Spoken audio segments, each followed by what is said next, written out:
Maximize your ROI, how to use Google Shopping Ads for e-commerce. Google Shopping Ads allows you to display your products directly on the Google search results page. It is especially effective because it shows potential customers the products you are selling before they visit your website. How to maximize your ROI with Google Shopping Ads. To maximize your ROI with Google Shopping Ads, you must focus on quality of your product feed, configuration of your ads, bidding strategy. Constantly track your metrics and adjust your strategies accordingly. FAQs about Google Shopping Ads for e-commerce. How long does it take to set up a Google Shopping Ads campaign?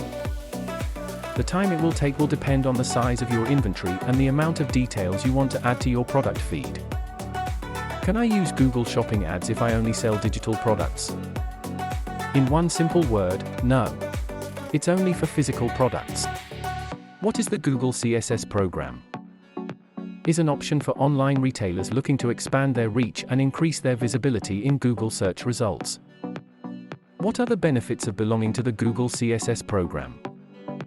Discounted cost per click, improved visibility, and detailed reporting. Conclusions. Google Shopping Ads is very important for e-commerce owners as it helps them increase their sales and maximize their ROI. Thanks for watching. Don't forget to like, comment and share.